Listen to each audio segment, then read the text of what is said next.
Hola, mi nombre es Paulina y esto es Acción PSU. En este eje de números y proporcionalidad les hablaré cómo escribir los números complejos en forma polar.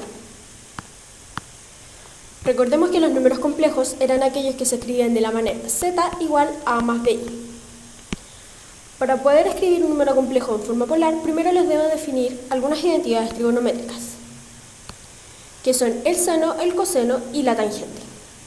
Cuando nosotros tenemos un triángulo de 90 grados con un ángulo θ aquí, y tenemos este es el lado B, este es el lado A, esta va a ser la hipotenusa, todo esto, pero en nuestro caso vamos a llamarlo norma de z. ¿Por qué?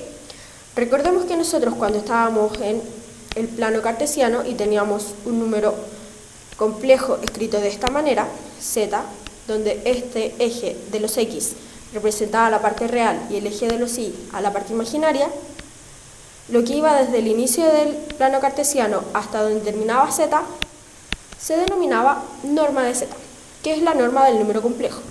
Si nosotros nos damos cuenta, acá también tenemos un triángulo rectángulo y acá tenemos un ángulo θ. Entonces, hacemos la analogía acá y vamos a definir el seno de θ, el coseno de θ y la tangente de θ. El seno de θ se va a definir como el lado opuesto al ángulo, es decir, b, partido en la hipotenusa, es decir, la norma de z. El coseno de θ se define como el lado adyacente al ángulo, es decir, a, partido en la hipotenusa, es decir, la norma de z.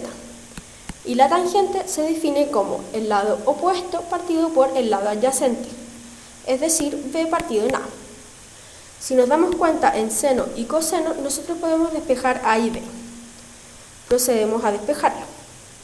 B va a ser la norma de z por el seno de θ. Y a va a ser la norma de z por el coseno de θ.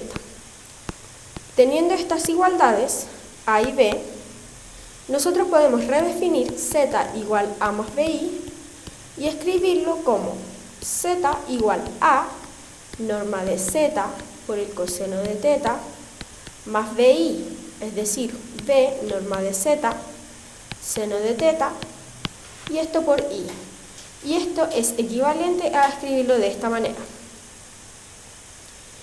Entonces, hemos pasado nuestro z, escrito de esta manera, con una parte real y una parte imaginaria, a escribirlo como un número polar. Para los números polares existe el concepto de potencia y raíz de un número complejo.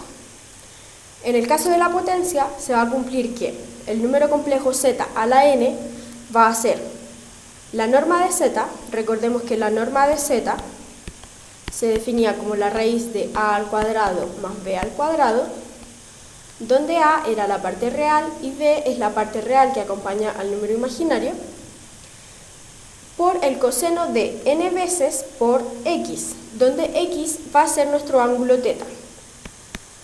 Esto es lo mismo que θ.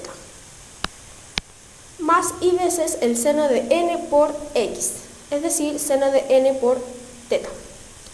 Análogo a esto, para la raíz de un número complejo, vamos a tener la raíz enésima, donde n puede ser cualquier número perteneciente a los reales, de la norma de z por el coseno de x más k, donde k va a ser un número que puede ser el 1, el 2, hasta el infinito positivo. K nunca podrá ser el 0 ni un número menor que 0. Entonces, la raíz enésima de z se va a definir como la raíz enésima de la norma de z por el coseno de x más k por 360 grados partido en n, más y veces el seno de x más k por 360 partido en n. Espero que les haya quedado claro